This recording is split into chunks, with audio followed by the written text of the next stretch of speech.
Episode 135, most disliked stream of consciousness episode ever, and it's not close. Watch that before you watch this, if you haven't seen it.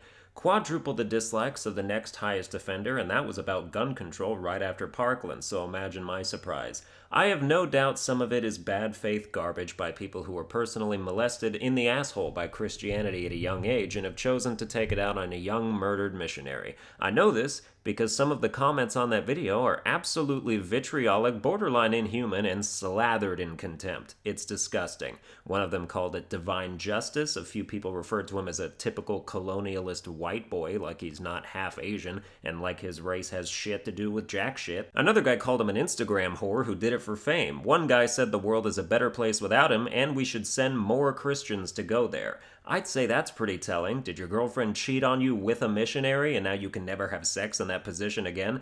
All this, by the way, is intermixed with other comments saying things like, dude, nobody is celebrating this guy's death. Like, you can't fucking look around. The proof is in the goddamn pudding. I don't invent viewpoints. I report what I see. If you don't believe me, you should introduce yourself to the internet. There are people who think that when I say something about an ideological group they belong to that doesn't apply to them specifically, it must not apply to anyone in their group. But it does. Some members of your group are more extreme than you, and more hateful than you. The title of the video attracted all kinds of hateful cunts who couldn't wait to say good riddance. I want to believe that was the majority of the dislikes, because I like to think healthy disagreements of my opinions that aren't based in pure hatred can be felt without needing to downvote my video for them. And there were plenty of people who disagreed constructively without throwing tantrums, responses I would expect from people who know my opinions have no power associated with them. Nobody's invading the island on my signal. Your ancient tribe is safe. As far as retrieving his body is concerned, it's been done before with some of the other bodies the Sentinelese have dropped. Don't know why we should stop now. I am a defender of religion, as far as against people who think it's evil or see no value in it. Of course there's value in it. There wouldn't be any value without it. We'd all still be Brits if we weren't so worried about freedom of religion. It's the driving force behind America's existence, its founding documents, and Western society as a whole. Does this mean all religions are created equal? Of course not. Mormonism is a silly religion. Simultaneously, however, Mormons are some of the nicest people you'll ever meet thanks to their silly religion. Some people say you don't need religion to have a moral value system, and they say that while cherry-picking moral after moral from religious value systems. If religions are all derivative of each other, so is modern atheism, when everything we do believe in was ripped right from a holy text. You don't think we should kill people, or steal, or sleep with our neighbors' wives? Where'd you get that from? Could it be from centuries of civilizations thriving under the Ten Commandments? This isn't to say that any story of creationism is true, or that there is a God. I'm still an atheist myself after all. That hasn't changed since the start of this series and those 3 religion episodes I've done, but my attitude toward religion has. We'd be in a Mad Max wasteland if it never came about, or extinct altogether. I'm not so arrogant not to recognize that many of my morals are based in observations of what keeps societies functioning, and it took religion to instill those morals into a concrete format for everyone to easily be on the same page. They sure didn't pop out of thin air, and some societies are better than others.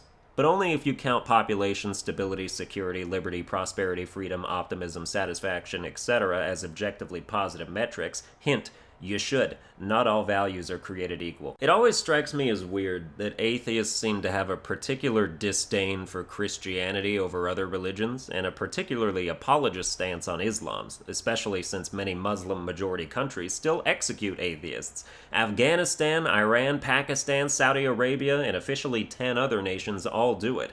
Christians might view you as a sinner in need of saving, but at least they aren't killing you or throwing you in jail for blasphemy, in the current time period anyway. But it also makes sense.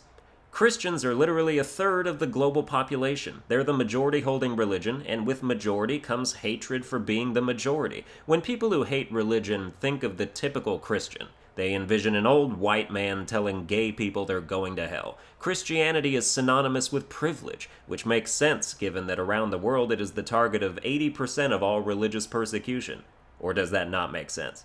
Like, part of why anti-Semites are anti-Semitic is because they think Jews control everything, that they hold all this clandestine power. But non-anti-Semites would look at an event like, say, the Holocaust and be like, yeah, we're not with you on that. Some of the same people who decry anti-Semitism harbor deep, bubbling hatred for Christians like that ain't the same kind of shit.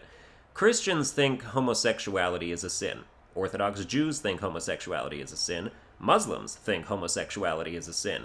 There are like hippie new age versions of some of these religions, like Episcopalians and Reconstructionists that try to progressivize their doctrines, but they're niche splits. But so if you don't think homosexuality is a sin, I wonder why you'd give any of these organizations more or less of a pass in that area, especially if you're like super progressive and you think LGBTQ discrimination is the most evil thing on the planet. Why do you denounce any criticism of Islam but encourage railing against Christianity? Obviously, some people denounce it across the board, and maybe it's part of why they despise all religions. But for many of them, their woke hatred of religion conflicts with their woke desire to never attack non-white people, and to those people I say, please visit all the Christians in Africa and Brazil and even the Middle East and try to tell them how wrong they are despite their brownness. That way I can see what a woke aneurysm looks like. This is why you see hippies converting to Buddhism and shit. They require some kind of spiritualism in their lives, and it's the religion they've deemed the least offensive. All you have to do is meditate and keep a statue of a morbidly obese man on your mantle. Otherwise you get bitches losing their minds over astrology who are in no position to question the intelligence of any religious follower. Well, that's going to do it for this episode. I hope you enjoyed it. If you did, you can like, share, and subscribe. Follow me on Twitter at SunburnedAlbino. You can support the channel monetarily on patreon.com/SunburnedAlbino, and I'll see you guys next time.